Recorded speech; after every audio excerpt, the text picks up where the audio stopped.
They are going to start killing ICE agents. I don't like it, but ICE agents are going to start getting killed. And unfortunately, this is something that Donald Trump will use to his advantage. Let me explain and give me time to lay this out. First, to just be clear up front before anybody mischaracterizes what I'm saying here, I oppose all violence. Violence against civilians is wrong. Violence against federal agents is wrong. What the Trump administration is doing right now is a blueprint for escalation. Now, we've already crossed the line into something very dangerous. Let's talk about Alex Preddy. Alex Preddy was a 37-year-old ICU nurse, an American citizen, no criminal record, had some traffic tickets. He was filming federal agents in Minneapolis over the weekend. He tried to help a woman who had just been shoved to the ground. Video shows him holding a phone. He gets pepper sprayed. He gets tackled by multiple agents and pinned to the sidewalk. Another agent pulls a gun from his waistband, turns away, and less than a second later, the shots start. Maybe as many as 10 shots in 5 seconds, and Alex is dead. Federal officials immediately say he was a violent threat. They start bandying around that he's a domestic terrorist. But the videos don't show that. Witnesses don't say that. State officials say the feds even have blocked access to the crime scene. So this is not law and order. We can't even call it law enforcement. ICE is not enforcing the law. This is a federal paramilitary force operating with near total impunity.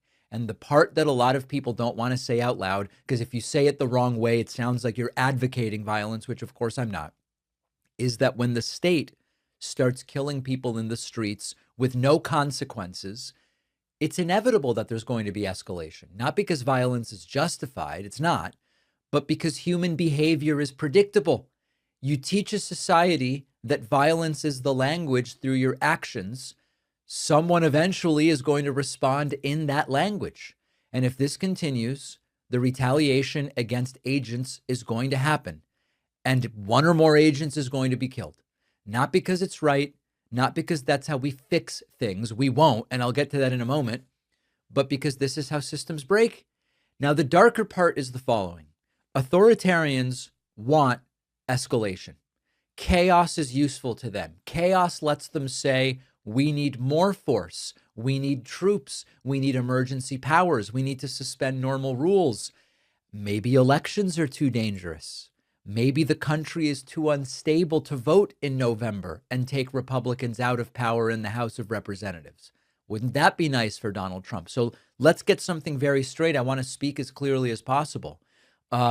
They are going to end up in a situation where the very chaos they cause is used to justify a bigger crackdown. Now, on the threats around the election, it might sound quaint to mention this, but presidents do not run elections in the United States. States run elections. Local officials run elections. So even if he tries, because he's already said, wouldn't it be nice to, use that justification? We're at war. We are in an emergency. We can't have an election. Trump has flirted with that. He cannot wave a pen and end the 2026 election, even if there is a war going on, if there's a pandemic, if there's unrest. Trump's term will end January 20th, 2029, no matter what. But Trump can try to make the country feel ungovernable, I guess is the word I would use. And he can provoke unrest. And then if and when the ICE agents start getting killed, he goes, oh, now it's so crazy. We now need martial law. We now need to deploy the military. We now need to suspend the 2026 election. We've got to flood every city with federal agents and escalate until people are so afraid that maybe they accept the authoritarianism. So this is the double-edged sword, which is that the impunity that we see these ICE agents operating with leads to chaos. The chaos will lead to ICE agents getting killed. And then that will become the justification to say, now we've really got to repress protests and civil society.